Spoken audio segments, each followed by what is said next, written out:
안녕하십니까. 미디어 아트를 하는 신형섭이라고 합니다. 저는 1969년도에 태어났고요. 학부에서는 회화를 전공을 했고, 그 다음에 바로 미국으로 넘어가서 뉴욕에 있는 스쿨 오브 비주얼 아트라는 데서 이제 파인 아트를 전공했습니다. 뉴욕에서는 1997년부터 2014년도까지 약 18년간 있었습니다. 그 학교는 처음엔 어학 코스를 좀 밟았고, 그 다음에 학교는 2년 동안 했었지만, 그 이후로는 이제 생활과 작업 생활, 이런 것들을 했었죠. 예. 그때는 이제 주로, 설치 조각 위주로 작업을 했었습니다. 환등기가 어떻게 작동이 되는지 늘 궁금해 했었는데, 어렸을 때부터. 그래서 이제 고장난 환등기를 제가 한번 분해를 해봤는데, 이게 이제 환등기가 이렇게 꽤 무겁거든요. 그리고 뭔가 모르지만 복잡하게 보이는데, 제가 이제 막상 분해를 해봤더니, 두세 개를 분해를 했더니, 사실은 환등 장치 자체는 굉장히 단순하더라고요.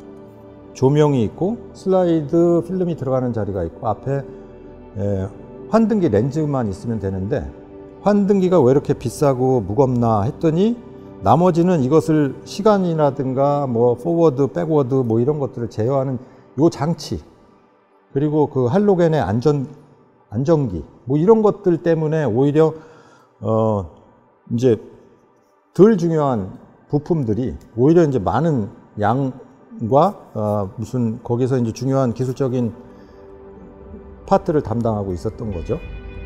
그래서 이제 제가 환등기를 만들어 봐야 되겠다고 생각을 했어요.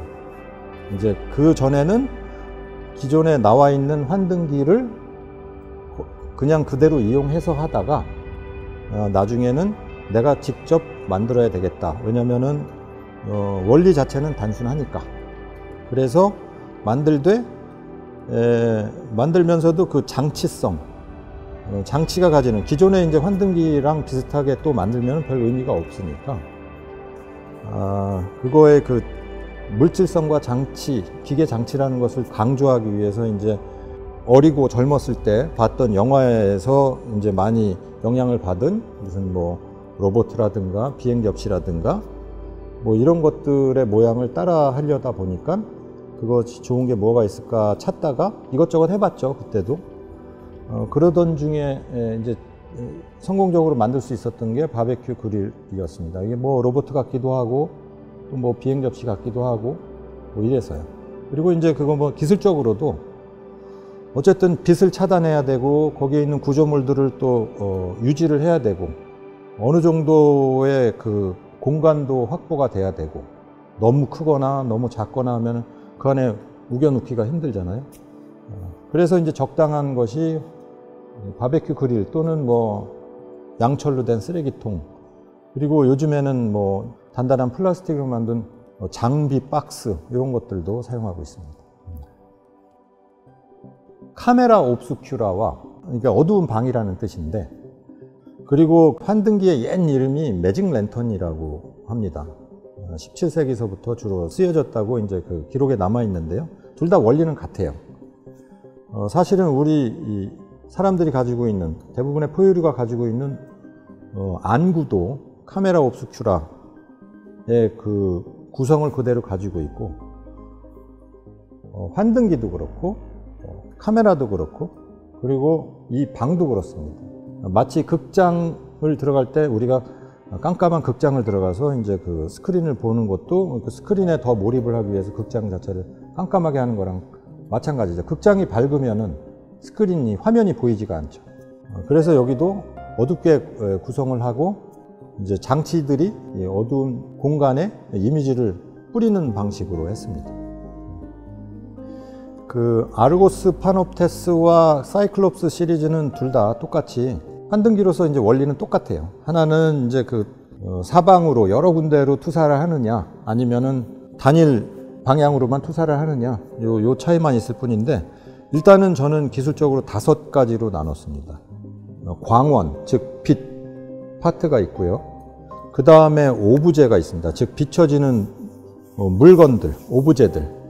그 다음에 그것을 비춰주는 프로젝션 렌즈, 요 세 가지에다가 이것을 담을 수 있는 케이싱이라고 표현을 하기도 하는데 그게 있고요. 그리고 마지막으로 이제 바깥에서 이제 비춰지는 투사된 것들이 비춰지는 그 스크린. 그래서 단순화해서 얘기하면 이런 5가지 기술적인 요소가 있어요. 요 5가지 기술적 요소가 충족이 되면은 투사가 되는 겁니다. 그래서 요 5가지를 조금씩 변형을 시키면서 제가 작업을 하는 거예요. 그리고 제가 지금 설명드릴 때 이제 그 비춰지는 오브제를 제일 먼저 말씀드리지 않은 이유는 오브제가 그 제일 먼저 1순위에 집어넣어야 될 주제 파트는 아니에요. 왜냐면은 그것을 전체를 구성하는 기술 장치가 주제이기 때문에 무엇이 투사가 되든 크게 상관은 없습니다. 그것이 어떤 형상을 비추건 간에. 그래서 그거는 저는 그냥 기계적으로 이렇게 그 순서대로 말씀드린 거예요. 5가지. 예. 그리고 제가 그 기술적인 것은 이제 그 이렇게 투사하는 기술적인 건 이런데 요 하우징의 부분에 있어서는 좀 더 조각적인 요소를 집어넣죠. 요 요소에서 하우징이나 케이싱 거기 요소에서 아마 요게 이제 뭐 로봇을 닮았다든가 곤충을 닮았다든가 뭐 비행 접시를 닮았다든가 요것을 만들어낼 수 있는 부분은 여기인 것 같아요. 예. 그리고 이번 전시회는 특별히 스크린의 역할을 조금 강조를 한 거죠. 그 미디어 아트에 대해서 이제 그 역사에 대해서 좀 간단하게 말씀을 드려야 될 것 같습니다. 뭐냐면 이제 주로 우리가 이제 미디어 아트 하면은 모든 예술 장르 중에서 가장 젊거나 어린 장르라고 취급이 되죠. 예를 들어서 이제 1960년대 백남준 선생이 이 모니터와 자석으로 작업을 했던 것을 이제 그때 뭐 1960년대 초반을 그 시작으로 보는 건데 그렇게 따지자면은 이제 겨우 한 60년 정도 됐다고 볼 수가 있는데요. 저는 과연 그럴까라는 생각을 갖습니다. 왜냐면은 저는 그림자 놀이도 미디어 아트라고 보기 때문에 그래요.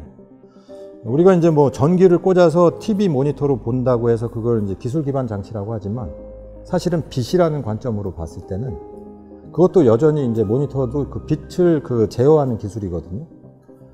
그래서 예전에 이제 뭐 그 고대 인류들은 그 햇빛이라는 그냥 그 자연적으로 주어진 빛을 가지고 이용을 했죠.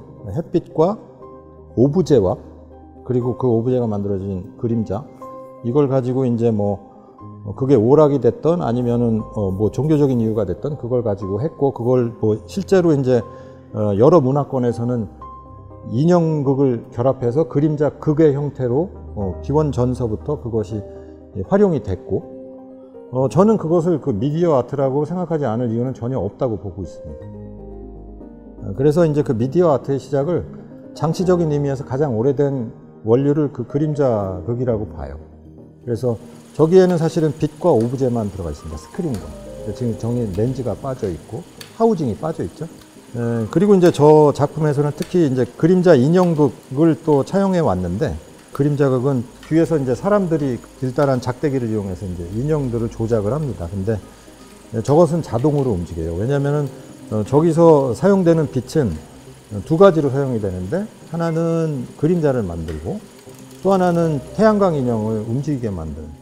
그래서 2가지를 만들기 때문에 움직이니까 저게 이제 자연적으로 동영상이 되는 거죠. 그림자 동영상. 그래서 사람이 개입되지 않은 그림자극.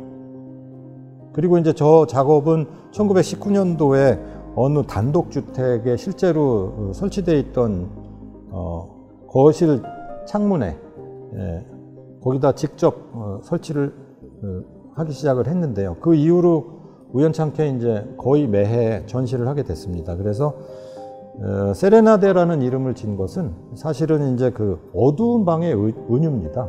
왜냐하면 세레나데라는 게 이제 야상곡, 주로 이제 그 밤에 연인들을 향해서 부르는 노래이기 때문에 밤이라는 것, 어두운 방, 그 카메라 옵스큐라를 조금 이제 몇 단계 걸러서 얘기하는 거가 되겠죠. 그리고 좀 더 낭만적으로 보이게 하는 효과도 있고요. 그 앞에다가 전시하는 장소의 그 동이라든가 지역 이름을 붙여서 예를 들어서 통이동 세레나데, 여기는 북정동이니까 북정동 세레나데, 뭐 이런 식으로 이름을 줬는데 지금 5번째입니다. 또 이제 저기서 쓰여지는 이제 태양광 인형들이라든가 이런 것들이 이제 완구 아니에요. 완구들이니까 이제 아이들하고 친숙하죠. 그러니까 어린이 기획 전시에 우연찮게 잘 맞아떨어진 것도 있는 것 같아요. 엄밀히 얘기하면은 렌즈가 하나이기 때문에, 물론 이제 들여다보기 렌즈는 여러 개 있습니다. 그리고 이제 어린이들을 위해서 뭐 밑에서 위로 올려다볼 수 있는 들여다보기 렌즈도 많이 만들었는데요. 전 작업들과 조금 구별되는 부분은 그 렌즈 밝기를 확 높였어요. 스크린도 양면 스크린을 사용해서 아이들이 프로젝터, 그러니까 환등기 사이드에서 무언가를 뭐 몸이라든가 자기 신체라든가 아니면 오브제를 이용해서 뭘 만들면 그게 그림자가 생겨서 거기서 비춰지는 이미지랑 합쳐져서, 그러니까 환등 장치랑 그림 자극이랑 합해 놓은 거죠. 그런 식으로 해서 이제 그동안 제가 작업했던 그 매직 랜턴 기술과 그림 자극 기술을 조금 합쳤다고 할 수가 있습니다. 그러니까 작년도 2022년에 이제 제가 개인전을 2번을 했는데요. 그 중에서 이제 봄 전시에 했던 작업의 대부분이 여기 들어와 있습니다. 이번에 신작도 있고요. 그런데 이제 보안여관이라는 데서 전시를 했었는데, 공간 자체가 그곳과 이곳은 많이 달라요. 보안여관이라는 데는 이제 1900년대 초반에 지어진 여관 건물, 그러니까 오래된, 그리고 방이 여러 개 있는 1, 2층으로 된 그 건물이었고요. 복도가 있고 계단이 있고 그런 좀 복잡한 공간 구조를 갖고 있다면, 여기는 이제 넓게 툭 트여진 공간이어가지고 같은 작업을 가지고 전시를 하더라도 전시 구성을 하는 데는 많이 다를 수밖에 없었고 다르게 하고 싶었습니다. 보안여관 전시 때는 각 방에 1개 내지는 2개 정도의 작품을 집어넣고, 그러면 어떤 효과가 나오냐면 방에 있는 그러니까 사방의 벽과 천장과 바닥에 이제 이미지가 투사가 되는 방식이었고, 관람객들은 그냥 그것을 보는 거였는데 수동적으로. 이번 전시에서는 그것과 다르게 같은 작업을 가지고 오지만 대부분의 투사되는 이미지는 공기 중에 그냥 사라집니다. 왜냐하면은 어느 벽을 대상으로 해서 투사를 시키고 있지가 않거든요. 대부분의 사라지는 이미지들은 관람객들에게 나눠준 얇은 스티로폼 판을 가져다 대서 포커스를 맞춰야지 이미지가 나오는 거거든요. 관람객들, 그리고 관람객들이 들고 있는 스크린이 작품의 부품의 일부가 되는 거예요. 그러니까 더 이상 수동적인 3인칭의 관람자가 아니라 작품 자체가 돼버리는 효과가 나오는 거죠. 왜냐하면은 관람객들이 그러지 않으면은 대부분의 이미지들은 사라져버리고 없으니까. 그런 식으로 해서 이제 차별을 뒀습니다. 그리고 울산시립미술관에 또 특히 이제 어린 아이들의 특성상 이런 것 좀 이렇게 움직이는 걸 좋아하고, 또 어른들처럼 이렇게 점잖게 본다기보다는, 관람을 한다기보다는 뭔가 여기에 이제 적극적으로 가담하고 싶어 할지도 모른다는 그런 기대를 가지고 했는데, 지금 약 일주일 정도 전시를 한 결과를 보면 지금까지는 기획 의도와 잘 맞아떨어진다고 생각을 하고 있습니다. 이 메시지에 대해서 해달라는 질문지를 보고서 머릿속이 가장 복잡했습니다. 왜냐면은 메시지가 없기 때문에 그래요. 물론 따지고 들자면은 메시지는 여러 층위로 있겠죠. 미디어 아트에 관한 여러 가지 할 말도 있을 테고, 뉴미디어와 올드미디어에 관한 이야기. 예를 들어서 최근에 이제 챗 GPT라든가 AI 기반의 이제 무슨 자연어를 말해서 이제 서로 대화할 수 있는 이런 것들이 나오면서 이제 강력했던 구글도 올드미디어가 돼버리는 판국에 더 이상 올드미디어와 뉴미디어의 구분도 없고, 올해 뉴미디어 새로운 기술로 2023년도 3월 달에 했던 전시가 가을만 돼도 오래돼 보이고 하는 효과들이 요즘에 많이 나타나는 것 같아요. 뭐 이런 식의 그 미디어 발전의 뭐 진화론적이거나 진보적인 그 미디어에 관한 이야기를 할 수도 있고, 아니면은 뭐 올드 미디어와 뉴 미디어의 뭐 공유, 화해, 아니면 그것을 넘나드는 뭐 사용, 뭐 이런 이야기를 할 수도 있고, 뭐 이런데 사실은 그런 그 이론적인 거를 이야기하기 전에 이 전시에서는 그 무엇보다도 그냥 그 직관적으로 조금 매체 자체를 이렇게 또 전시를 이렇게 구성한 것을 보고선 직관적으로 느꼈으면 했습니다. 그러니까 말 그대로 미디어는 메시지다, 또는 미디어가 메시지다 라는 유명한 명제가 있는데, 그래서 사실은 메시지를 이야기해달라고 했을 때 이렇게 대답을 하고 싶어요. 미디어가 메시지다. 그래서 이 전시 자체가 메시지다라고. 그리고 저는 주로 기술적인 거에 대해서 설명을 하고 싶습니다. 그래서 기술적인 설명을 듣고 그 안에 들어가 있는, 함유되어 있는 어떤 그 미학적이거나 철학적이거나 그런 내용들은 관람객의 수준, 예를 들어서 뭐 미취학 아동에서부터 아주 전문가 수준의 사람들까지 각자 이제 그 해석하는 부분들이 다르겠죠. 그런 식으로 이제 층위에 맞게 설명을 할 수 있을 것 같습니다. 그리고 제가 할 수 있는 거기 때문에 하는 겁니다.